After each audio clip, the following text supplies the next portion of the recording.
कक्षा 8वीं की स्टूडेंट फाइल है। आपका विषय यहाँ पर विज्ञान का अर्धवार्षिक मूल्यांकन 7/5/26 का पेपर लेके आ चुके हैं।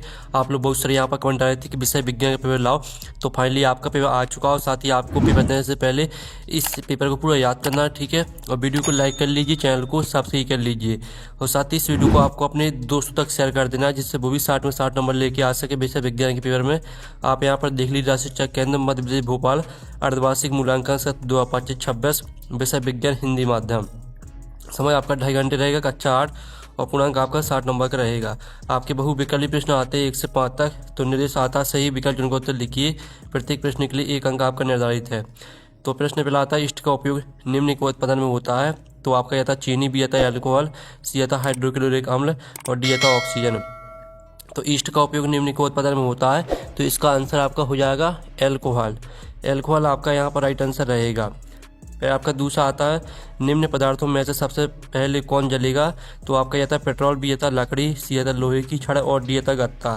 तो निम्न पदार्थों में से सबसे पहले कौन जलेगा, तो इसका आंसर आपका यहाँ पर हो जाएगा, ठीक है, पेट्रोल। पेट्रोल आपका यहाँ पर राइट आंसर रहने वाला है, ठीक है। और आप लोग वीडियो को लाइक जरूर कर लीजिएगा। आप चलिए, आपके यहाँ पर तीसरा आता, मैग्नीशियम का रिबन फीता वायु में जलने पर उत्पन्न करता है। तो आपका यह था मैग्नीशियम ऑक्साइड, जल और प्रकाश, बी था मैग्नीशियम ऑक्साइड और ऊष्मा, सी आता मैग्नीशियम ऑक्साइड ऊष्मा और प्रकाश और डी आता मैग्नीशियम ऑक्साइड जल और ऊष्मा। तो मैग्नीशियम का रिबन फीता वायु में जलने पर उत्पन्न करता है, तो इसका आंसर आपका रहेगा मैग्नीशियम ऑक्साइड ऊष्मा और प्रकाश, ठीक है। आपका यहाँ पर सी राइट आंसर रहेगा। फिर आपका चौथा आता, पौधों और जंतुओं की वह स्पीसीज जो किसी विशिष्ट क्षेत्र में विशिष्ट रूप से पाई जाती है वह है। तो आपका यह था विशिष्ट क्षेत्रीय स्पीसीज और बी था संकटापन स्पीसीज और सी था विशिष्ट क्षेत्रीय स्पीसीज एवं संकटापन स्पीसीज और डी था इनमें से कोई नहीं। तो जो आपका प्रश्न चौथा दिया गया, पौधों और जंतुओं की वह स्पीसीज जो किसी विशिष्ट क्षेत्र में विशिष्ट रूप से पाई जाती है वह है, तो इसका आंसर आपका विशिष्ट क्षेत्रीय स्पीसीज हो जाएगा। अब पाँचवा देख लेते हैं। तो पाँचवा आपका आता है, लैंगिक प्रजनन में भाग लेते हैं। तो आपका यह था 2 नर जंतु, बी था 1 नर 1 मादा जंतु, सी था 2 मादा जंतु और डी था इनमें से कोई नहीं। तो लैंगिक प्रजनन में भाग लेते हैं, तो इसका आंसर आपका रहेगा 1 नर 1 मादा जंतु, ठीक है। आपका बी राइट आंसर रहेगा। तो इस तरह से जो आपके प्रश्न 1 से लेकर 5 तक दिए गए थे बहुविकल्पी प्रश्न वो कंप्लीट हो जाते हैं। अब आता है रिक्त स्थान, प्रश्न क्रमांक 6 से 10 तक। निर्देश आता, नीचे दिए गए रिक्त स्थान की पूर्ति कीजिए। प्रत्येक प्रश्न के लिए 1 अंक निर्धारित है। तो 6 में आता, काष्ठ कोयला वायु में जलकर कार्बन डाइऑक्साइड और डॉट डॉट उत्पन्न करता है। तो यहाँ पर काष्ठ कोयला वायु में जलकर कार्बन डाइऑक्साइड और ऊष्मा उत्पन्न करता है, ठीक है। ऊष्मा आपका यहाँ पर आंसर रहेगा 6वें का। फिर 7वां आता, जिन पदार्थों का ज्वलन ताप डॉट डॉट होता है और जो ज्वाला के साथ सरलतापूर्वक आग पकड़ लेते हैं ज्वलनशील पदार्थ कहलाते हैं। तो आपका 7वें का आंसर रहेगा, जिन पदार्थों का ज्वलन ताप कम होता है और जो ज्वाला के साथ सरलतापूर्वक आग पकड़ लेते हैं ज्वलनशील पदार्थ कहलाते हैं। 8वां आता, कागज बचाने का अर्थ है डॉट डॉट को बचाना। तो यहाँ पर कागज बचाने का अर्थ है पौधों को बचाना। तो पौधों आपका यहाँ पर राइट आंसर रहेगा 8वें का। फिर 9वां आता, वह निषेचन जो माता के शरीर के अंदर होता है डॉट डॉट निषेचन कहलाता है। तो वह निषेचन जो माता के शरीर के अंदर होता है आपका आंतरिक निषेचन कहलाता है, ठीक है। आंतरिक आपका इसका आंसर हो जाएगा, आंतरिक निषेचन कहलाता है। फिर 10वां आता, लड़कियों में मासिक धर्म चक्र की शुरुआत डॉट डॉट कहलाती है। तो लड़कियों में मासिक धर्म चक्र की शुरुआत आपकी यहाँ पर रजोनी वृत्ति कहलाती है, ठीक है। आप यहाँ पर देख लीजिए, इसका उत्तर हम यहाँ पर लिख देते हैं, रजोनी वृत्ति, ठीक है। इस तरह से जो है आपके रिक्त स्थान वो कंप्लीट हो जाते हैं। आपने अच्छे से याद कर लिए होंगे। अब चलिए आपके आते हैं अति लघुत्तरीय प्रश्न 11 से 16 तक। तो 11वां आता, शिशु एवं बच्चों को टीका क्यों लगाया जाता है। तो चलिए हम इसका आंसर देख लेते हैं। आप लोग वीडियो को लाइक जरूर कर लीजिए, ठीक है, और चैनल को भी सब्सक्राइब कर लीजिएगा। तो चलिए आपका 11वें क्वेश्चन का आंसर देख लेते हैं। तो इसका आंसर रहेगा, शिशु एवं बच्चों को टीका रोग उत्पन्न करने वाले सूक्ष्म जीवों से बचाने तथा उनके शरीर में प्रतिरक्षी एंटीबॉडी उत्पन्न करने के लिए लगाया जाता है। तो आपका 12वां आता, अपने बहुत अधिक व्यावसायिक महत्व के कारण किसे हम काला सोना कहते हैं। तो इसका आंसर है पेट्रोलियम को, ठीक है। यहाँ पर पेट्रोलियम को काला सोना कहा जाता है। अब चलिए आपके यहाँ पर देख लेते हैं 13वां। तो 13वां आता, कोयले के पराक्रमण द्वारा 3 उपयोगी उत्पाद के नाम बताइए, ठीक है। तो हम यहाँ पर 13वें का आंसर देख लेते हैं। कोयले के आपके पराक्रमण द्वारा उत्पन्न 3 उपयोगी उत्पाद हैं कोक, कोलतार और कोल गैस। ये आपका आंसर रहेगा 13वें का। फिर आपका यहाँ पर 14वां था किन्हीं 2 राष्ट्रीय उद्यानों के नाम लिखिए।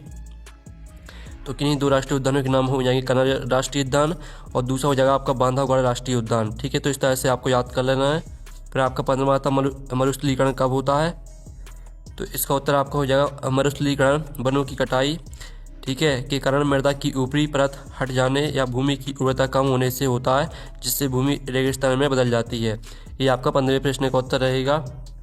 16वां आता मनुष्य में गुणसूत्रों की संख्या कितनी है। तो इसका उत्तर रहेगा आपका यहाँ पर, तो आप यहाँ पर देख लीजिए, इसका उत्तर आपका हो जाएगा मनुष्य के प्रत्येक कोशिका के केंद्रक में 46 गुणसूत्र होते हैं जो 23 जोड़ों के रूप में पाए जाते हैं। फिर आपका यहाँ पर जो है अति लघुत्तरीय प्रश्न कंप्लीट हो जाते हैं। अब आते हैं आपके लघुत्तरीय प्रश्न 17 से 22 तक। तो 17वां आता है एक किसान अपनी भरपूर व अच्छी फसल काटने के बाद उसे भंडारण से पूर्व सुखाना भूल गया, उसे किन समस्याओं का सामना करना पड़ सकता है। तो चलिए आपके इसका आंसर देख लेते हैं। इसका आंसर रहेगा आपका यहाँ पर देख लीजिए नमी की अधिकता के कारण। ठीक है, पहला पॉइंट, दूसरा, तीसरा, तीनों पॉइंटों को आपको याद करना है। ये आपका 17वें क्वेश्चन का उत्तर रहेगा। और 18वां आता रसोई गैस को जलाने पर कोई आवाज़ नहीं होती लेकिन पटाखों को जलाने पर तेज आवाज़ होती है, क्यों, स्पष्ट कीजिए। तो आपको हम इसका उत्तर दिखा देते हैं। इसका उत्तर आपका रहने वाला है रसोई गैस का जलना एक सामान्य दहन है जिसमें गैस धीरे धीरे जलती है और ऊष्मा तथा प्रकाश उत्पन्न करती है, इसलिए कोई आवाज़ नहीं होती। पटाखों को जलना एक विस्फोट कहलाता है। विस्फोट में अचानक अत्यधिक ऊष्मा, प्रकाश और गैस बड़ी मात्रा में उत्पन्न होती है। यह प्रतिक्रिया तेज दाब उत्पन्न करती है जिससे तीव्र ध्वनि पैदा होती है। अब चलिए आपके यहाँ पर देख लेते हैं। 19वां आता है एक प्रयोग में 405 केजी ईंधन का पूर्णतया दहन किया गया जिससे, ठीक है, 1,80,000 किलो जूल ऊष्मा उत्पन्न हुई। ईंधन का ऊष्मीय मान ज्ञात कीजिए। तो आपको ईंधन का ऊष्मीय मान निकालना है। तो इसका उत्तर आप यहाँ पर देख लीजिए रहेगा उसी मान बराबर होता है उत्पन्न ऊष्मा बटे में ईंधन का द्रव्यमान। तो इसमें आपको इस सूत्र में मान रख देना है। ठीक है, उत्पन्न ऊष्मा आपकी इतनी दी गई थी, ईंधन का द्रव्यमान आपका 4.5 किलोग्राम दिया गया था। तो 4.5 का आपको भाग 1,80,000 में दे देना है। तो आपका 40,000 किलो जूल प्रति किलोग्राम ये आपकी ईंधन का ऊष्मीय मान आ जाएगा। फिर आपका 20वां आता मुर्गी और मेढक दोनों ही अंडे देते हैं लेकिन दोनों में ही निषेचन की क्रिया अलग अलग प्रकार से होती है, क्यों। तो चलिए आप यहाँ पर देख लीजिए इसका उत्तर। मुर्गी में आंतरिक निषेचन होता है क्योंकि अंडे का निषेचन मादा शरीर के अंदर होता है और मेढक में बाहर निषेचन होता है। ठीक है, तो आपको यहाँ पर अलग अलग प्रकार से होती है, यहाँ तक याद कर लेना है। ठीक है, ये आपका 20वें प्रश्न का उत्तर हो जाता है। फिर आपका यहाँ पर देख लेते हैं 21वां प्रश्न। निम्न में से जरायु जंतु और अंडे प्रजाति जंतु को विभाजित कीजिए।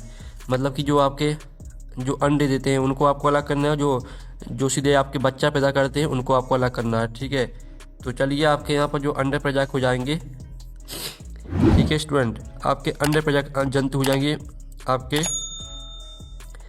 ठीक है, अंडे प्रजाति जंतु आपके यहाँ पर जो रहेंगे वो आपके यहाँ पर हो जाएंगे। ठीक है, आपको हम बता देते हैं।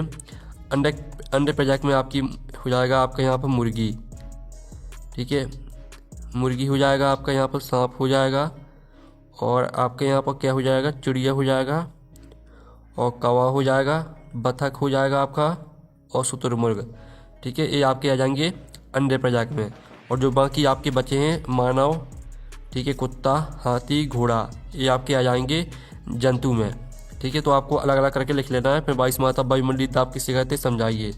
तो हम यहाँ पर देख लेते हैं वायुमंडलीय दाब किसे कहते हैं। तो इसका उत्तर रहेगा वायुमंडलीय दाब वह दाब है जो वायुमंडल में उपस्थित वायु द्वारा पृथ्वी की सतह पर तथा वस्तुओं पर लगाया जाता है।